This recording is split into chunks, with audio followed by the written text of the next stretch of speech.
Yo, yo, yo, what is going on? Żartuję tym razem po polsku.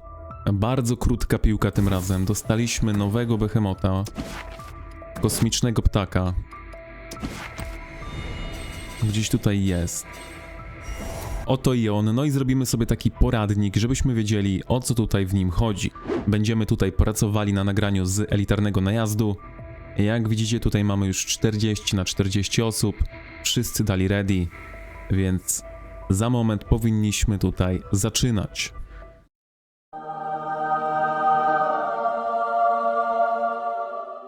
Oczywiście ta próba, którą tutaj zobaczycie, nie jest idealna, bo podejrzewam, że skoro ja nawet nie przeczytałem umiejętności tego behemota, to pewnie przeczytała te umiejętności jedynie garstka osób i wszyscy robiliśmy to na czuja. Więc nie spodziewajcie się, że to będzie idealne podejście, bo na pewno takie nie będzie. Ja tutaj już przeczytałem sobie po fakcie niedawno właśnie do tego odcinka te umiejętności, no i teraz wiem, co należy zrobić, więc podzielę się z wami tą wiedzą. Tutaj jeszcze w trakcie ktoś mnie zaatakował. Myślałem, że może mój Syndrion w ekipie się bije, ale jednak ktoś tam próbował polować na moje farmy. Jednak moje farmy są tutaj bardzo bezpieczne, mam odpowiednie talenty, no i wam również polecam takie talenty sobie na bohaterach od farmienia zrobić.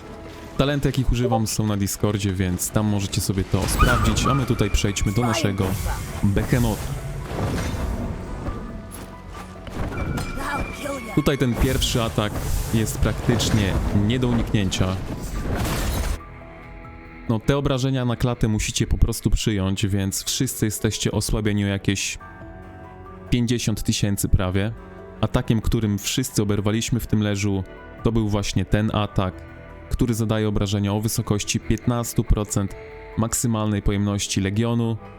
Czyli jeśli macie na przykład 100 000 jednostek w Legionie, otrzymujecie obrażenia o wysokości 15 000. Z racji takiej, że większość z nas miała tutaj 300 000 w Legionie albo około, dlatego mamy tutaj 45 000 obrażeń. Przejdźmy sobie dalej, co tutaj się dzieje.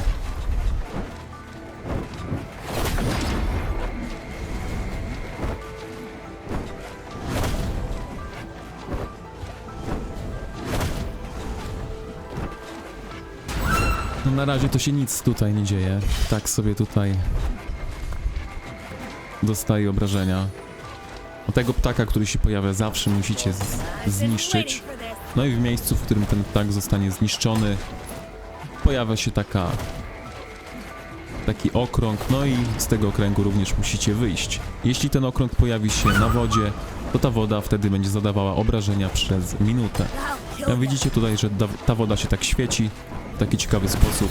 Tej wody oczywiście musicie unikać.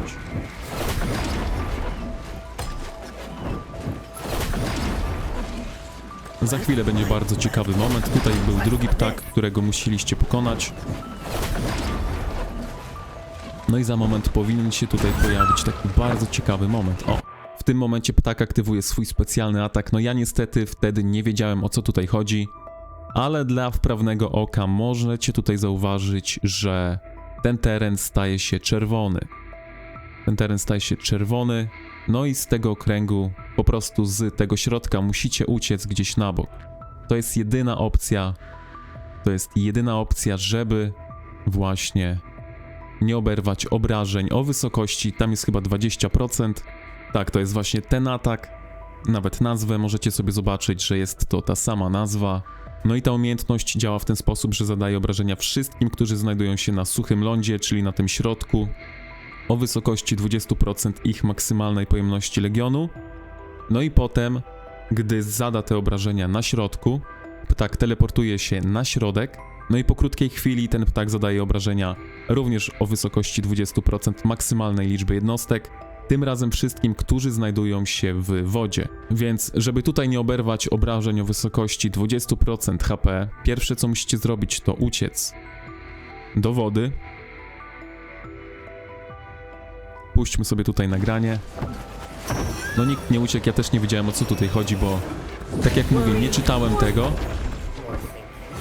Tam wszyscy dostaliśmy, tutaj niektórzy uciekli do wody, więc oni chyba wiedzieli, o co tutaj chodzi. ale nie każdy czytał, ja też tego nie czytałem. Tutaj nie widać tych obrażeń, ale zobaczmy sobie na liczbę jednostek w Legionie. Mam 212 tysięcy, no i w tym momencie mam 150 tysięcy, więc no obrażenia są naprawdę potężne, a wystarczyło tylko wejść do wody. W tym momencie ptak się teleportował, więc druga faza ataku. Teraz wszyscy musimy wyjść z wody, żeby nie oberwać, więc wszyscy muszą przyjść pod ptaka teraz. Wszyscy z wody muszą tutaj podejść na suchy teren, natomiast każdy, kto stoi w wodzie, dostanie obrażenia o wysokości 20% maksymalnej liczby jednostek w Legionie.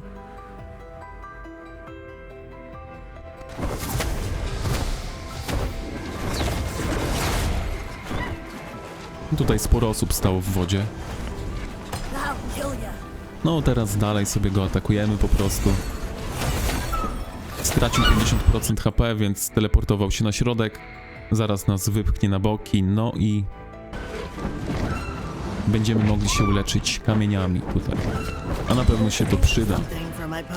Przyda się tutaj podleczyć troszkę, bo naprawdę obił nas niemiłosiernie. Powiem tak, jak się na to patrzy, jak znam umiejętności, to ten ptak jest bardzo prosty, no ale wtedy tak na czuja go po prostu robiłem. Pewnie jak większość tutaj, stąd każdy tutaj dostał potężne obrażenia. Teraz jest bardzo ciekawy moment, bo ten atak jest również interesujący. Próbowałem tutaj cofnąć, żeby zobaczyć, czy mamy tutaj na górze nazwę tego ataku. Niestety tego nie widzimy, jak ten atak się nazywa, ale mogę wam powiedzieć z pełną odpowiedzialnością, że jest to właśnie ten atak, tutaj pierwszy w opisie. A ten atak działa w ten sposób, że ptak przywołuje 4 randomowe kulki, no i każdy, kto jest w zasięgu tej kulki, tego okręgu, obrywa obrażeniami o wysokości 5% maksymalnej pojemności w Legionie. No i po otrzymaniu tych obrażeń otrzymujemy jeden stack Astral Tide, a jeśli mamy 2 takie staki, no to wtedy nasz Legion od razu ginie. Dlatego sposób, żeby nie zginąć od tego ataku, jest bardzo prosty. Mianowicie wystarczy, żeby każda z tych kulek stała gdzieś poza zasięgiem drugiej kulki, tak? Więc takie rozstawienie byłoby najprostsze. No ale wiadomo, jeśli będziecie stali w wodzie, no i ta kulka eksploduje, gdy będziecie w wodzie, no wtedy ta woda będzie naelektryzowana, że tak powiem. No i z tej wody musicie szybko wyjść. Ale na pewno jest to lepsze niż zabicie kogokolwiek, kto będzie w zasięgu tej kulki. Zresztą zaraz zobaczycie, że tutaj nie każdy wiedział, o co chodzi. Oj, bardzo źle to wygląda, bardzo źle to wygląda. No i zobaczcie sobie. Wszyscy, którzy są w tych terenach, w których te kulki się nakładają, zginą, tak? Więc nie chcecie stać w tym terenie. To już wam mówię teraz. Ale zobaczmy sobie, ile osób tutaj zginie z tego ataku. Ja sam nie wiedziałem, o co tutaj chodzi. Miałem szczęście, że tutaj nie zginąłem, wam powiem. Bo totalnie się nie ruszałem, a widzieliście, że byłem tutaj na granicy. Byłem na samiuśkiej granicy tych wybuchów, więc tutaj naprawdę miałem ogromne szczęście. Moment przed tragedią, ja sobie tutaj stoję dosłownie na milimetry przed jednym, jak i drugim okręgiem. Na początku powiedziałem, że jest to szczęście, no ale jest to po prostu skill, no bo wiedziałem, gdzie stać, żeby tutaj nie oberwać. Obserwowałem to oczywiście w czasie gry, no i widziałem, że stoję poza zasięgiem, tak? Więc tutaj dosłownie to jest skill. Tamte słowa o szczęściu możecie zapomnieć, tak naprawdę. No niestety nie każdy ogarnął, że należy tutaj się porozstawiać. Ten atak jest również bardzo interesujący. Teraz jesteśmy świadkami tutaj tego ataku. Podczas tego ataku, gdy stoicie na środku, otrzymujecie obrażenie o wysokości 200% maksymalnej liczby jednostek w waszym legionie. Ale te procenty są dzielone przez liczbę legionów, które na tym środku stoją, więc w przypadku elity, jeśli stoi nas 40 w środku, wtedy 200 dzielimy na 40, więc każdy z nas oberwie obrażenia o wysokości 5%, więc to będzie minus 15 tysięcy. Natomiast jeśli będziecie stali w wodzie podczas tego ataku, wtedy otrzymujecie obrażenia o wysokości 50% maksymalnej liczby jednostek w waszym legionie, no i wtedy te procenty nie są dzielone, więc po prostu otrzymujecie minus 50% jednostek. Tak więc co w tym momencie robimy? W tym momencie robimy jedną i jedyną rzecz, mianowicie idziemy sobie do środeczka, bo tu jest nasza bezpieczna strefa. No niestety chyba nie każdy tutaj ucieknie do tego środeczka. Zobaczymy, co się stanie z tymi, którzy są tutaj w wodzie. Tutaj jeszcze Shen sobie do wody chciał wejść. Pytanie, czy wszedł, czy nie wszedł. Ale możecie mi zaufać, że trochę tych jednostek poszło do cmentarza. Teraz musimy po prostu pokonać tutaj ptaka, który się pojawił. Znowu mamy tutaj te 4 okręgi. Oczywiście wiemy, co musimy zrobić.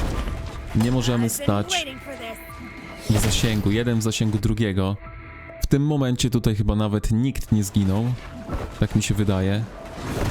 No Anula, ale tam chyba od ptaka zginęła, bo stoi w bardzo bliskim zasięgu. Ależ zobaczmy sobie, jak tutaj Anula w ogóle zginęła. Chyba po prostu biła, bo ten ptak ma już bardzo mało zdrowia, więc próbowała go dobić do końca, dlatego nie uciekała raczej.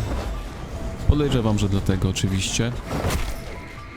Tutaj kolejna kulka leci, ale chyba nie doleci do ziemi, gdyż HP ptaka spadło. Także widzicie, ptaszek tutaj został pokonany. Tutaj jeszcze szybkie zerknięcie w ranking. Pamiętajcie, że ja mam tutaj jednostki T4. Każdy nade mną miał tutaj te piątki, a różnica w obrażeniach jakaś duża nie jest. Lachdan nie wiem, czy ma te jednostki T5 łuczników. W sumie Baki też nie wiem, czy ma jednostki T5 łuczników, więc może się tutaj wyrwałem za bardzo. Ale na pewno zdecydowana większość już te piątki na pewno miała. Zdecydowana większość nade mną, no i kilka osób pode mną pewnie też. Same Magrat Zaidy tutaj się pojawił właśnie pierwszy Syndrion Fregar. No ale widzicie tutaj różnice w obrażeniach. Dlatego jeśli mnie pytacie, czy warto, albo jaki marsz warto zrobić, to marsz Magrat Zaida nie jest tylko na behemoty, ale jest również genialny w polu, więc jeśli chcecie mieć jeden marsz do strzelców, to strzelcy z 3. generacji Magrat Zaida. Poprzednie generacje raczej bym się nawet tutaj nie kusił. Raczej bym poszedł sobie w magów, nawet w tego Bertranda i Tohara. W tym etapie po prostu nie da się grać strzelcami, jeśli nie mamy zasięgu.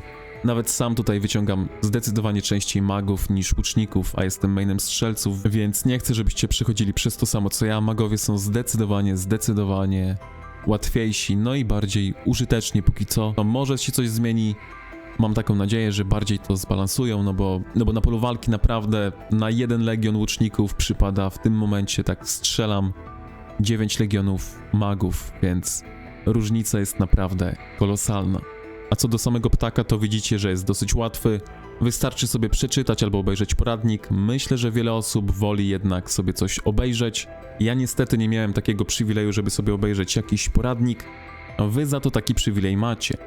Może niekoniecznie osoby z VP, no bo już ten ptak jest za nami, ale osoby ze świeższych serwerów na pewno będą mogły z tego skorzystać, więc mam nadzieję, że odcinek się przyda.